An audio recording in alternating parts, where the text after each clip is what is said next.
اس لیے اللہ کے نبی صلی اللہ علیہ وسلم نے ایک مرتبہ صحابہ سے پوچھا بتاؤ کنگال کون ہے؟ کہا کنگال وہ ہے جس کے پاس روپیہ پیسہ نہ ہو۔ صحابہ نے جو عام اصطلاح کے مطابق بات ہوتی ہے جواب دیا، فرمایا کنگال وہ نہیں ہے، کنگال میرا وہ امتی ہے جو بہت سی نیکیاں لے کر آئے گا، بہت سی نمازیں پڑھی، بہت سے ذکر کیے، بہت سی تلاوتیں کی، لیکن ساتھ میں کسی کا زمین دبائی، کسی کی غیبت کی، کسی کو تکلیف پہنچائی، تو حقوق والے آئیں گے اور اپنے حقوق کے بدلے میں اس سے نیکیاں طلب کریں گے۔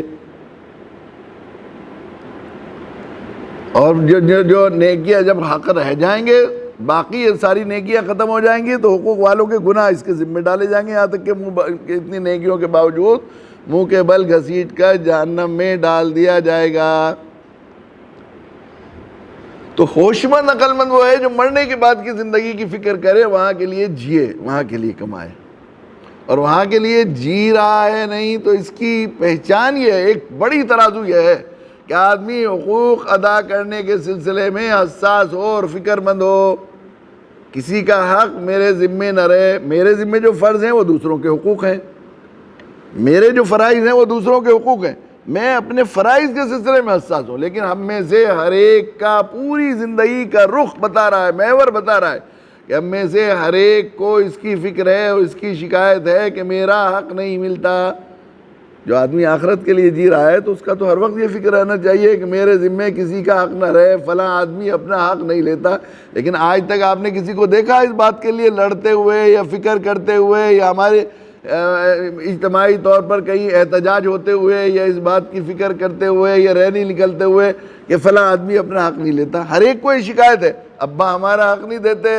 جب جتنے لوگ آتے ہیں، ہم لوگ ملا لوگ ہر وقت لوگ آتے ہیں دعا کے لیے اور مسائل حل کرنے کے لیے، تو مسئلہ یہی ہوتا ہے، بھیا ہمارا حق نہیں دیتا، پڑوسی ہمارا حق نہیں دیتا، اماں ہمارا حق نہیں دیتی، بیوی ہمارا حق مار رہی ہیں، شوہر ہمارا حق مار رہے ہیں، سب کو اس کی فکر ہے۔ کوئی ایک آدمی بھی مہینوں تک یہ فکر لے کر نہیں آیا تھا کہ میرے ذمے فلاں کا حق ہے، وہ لیتا نہیں، اس کا کیسے ادا کروں، اس کی فکر نہیں ہوتی۔ اس لیے ہمارا جو بنیادی منصبی فریضہ ہے دعوت کیا ہے؟ انسانیت کا حق ادا کرنا۔ اللہ نے جو ہمیں امانت کے طور پر دیا ہوا ہے دین، یہ ان تک پہنچانا ہماری ذمہ داری تھی، اور ہمیں ہر وقت اس کی فکر ہے کہ وہ ہمارا حق نہیں دیتے، وہ ظالم ہے، ہم مظلوم ہیں۔ حق مارنے والا ظالم اور حق جس کا مارا جائے وہ مظلوم ہے۔ ہمارے پاس یہ اجتماعی طور پر دین کی شکل میں اللہ تعالیٰ نے حق دیا ہے، اجتماعی طور پر دیا ہے، یہ اللہ تعالیٰ نے دیا تھا، ساری ملت کے ذمہ تھا کہ جو بلغوا انی ولو آیا، جو بات تم تک پہنچ گئی ہے اس کو پہنچا دو دوسرے تک۔ یہ قرآن و قرآنی دین پورا کا پورا ہمیں امانت کے طور پر دیا گیا ہے، جس کو دوسروں تک پہنچانے کی ہماری منصبی ذمہ داری ہے۔ یہ حق ادا کرنے کے لیے ہمیں خیر امت کا لقب دیا ہے، لیکن ہمیں حق ادا کرنے کی کوئی فکر نہیں ہے، ہمیں تو بس حق لینے کی فکر ہے، ہر ایک کو جہاں شکایت ہے یہی ہے۔ ساری لڑائی کبھی آج تک کہیں سنی ہے کوئی اس بات پر لڑائی کہ میں اس کے پیسے دینا چاہتا ہوں، بہن کا حصہ تھا وراثت میں دینا چاہتا ہوں، وہ لیتی نہیں ہے، حضرت آپ سفارش کر دو، کہیں سنا ہے؟ بھلا میرے بیٹے کا فلاں حق ہے یا میرے بھائی کا فلاں تھا، گھر میں آدھا حصہ اس کا بیٹھ رہا تھا تو وہ لیتا نہیں ہے، یا جو بھی چیزیں کہیں سنا ہے آج تک؟ کوئی ایک آدمی دیکھا خواب میں بھی دیتے وہ یہ صورتحال؟ پھر ہم کیسے کہہ سکتے ہیں کہ ہم مسلمان ہیں؟ ایمان دیندار کہنا کا مطلب یہ ہے کہ آخرت کی فکر کے ساتھ مرنے کے بعد حساب کتاب دینا ہے، اس کے لیے جیے۔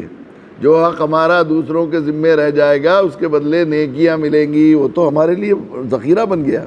جو حق ہمارا رہ گیا ہے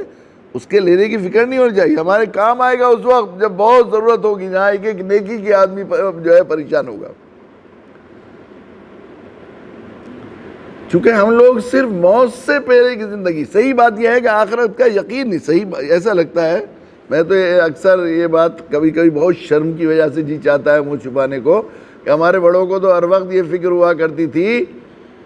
اس کی کہ کہیں پتہ نہیں ہم مسلمان ہیں بھی ہیں کہ نہیں ہے کہ نہیں، ایسا کبھی ہوتا تھا ہے کبھی نہیں ہے، اس طرح شک ہوا کرتا تھا، ایسا ہوا کرتا۔ لیکن اب جو ہماری زندگی کا سسٹم ہے 100% حقوق کے لیے لڑنا، دوسروں سے حقوق حاصل کر، حقوق دینے کے لیے لڑنا نہیں،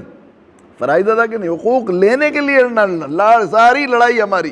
اور ساری زندگی کی تک و دو اور ہمارا محور ہر وقت کی دھن اور فکر اس کی ہے کہ مجھے حق نہیں ملا، کسی اس کی فکر ہے۔ یہ فکر بتا رہی ہے ہمیں کہ ہمیں شاید اور بے احتیاطی زندگی کی، جو چاہے بول دیا، جیسے چاہے کھا لیا، جس کو چاہے ذلیل کر دیا، جس کو چاہے جس کے حق میں کوئی بات کہہ دی، یہ بے احتیاطی یہ زندگی کی بتا رہی ہے کہ ہمیں یہ یقین ہو گیا ہے کہ آخرت نہیں ہے۔ آخرت کے نہ ہونے پر ہمارا ایمان ہے، ایسا لگتا ہے، بالکل صورتحال ہی ہو گئی۔ اکثر ہم دیکھتے ہیں یہ غیر مسلم جن کے یہاں کوئی، ہمارے یہاں برادران وطن ہندو، ان کے یہاں تو آواگمن کا تصور ہے، آخرت کا کوئی تصور ہی نہیں ہے۔ یہ اپنی بزنس کی ساکھ اور اپنی دنیا میں اپنی عزت کی لاج رکھنے کے لیے معاملات میں احتیاط کرتے ہیں زبان کے پکے، لیکن ہم لوگ جو آخرت میں معلوم ہے کہ ایک پیسے کا حساب دے رہا ہے، ایک دانک کے بدلے میں 700 مقبول نوازیں دینی پڑیں گی۔ ہم جن کو یہ ایمان ہے، جن کو یہ بتایا گیا ہے، ان کے ساتھ ایسا ہے کہ وہ جیسے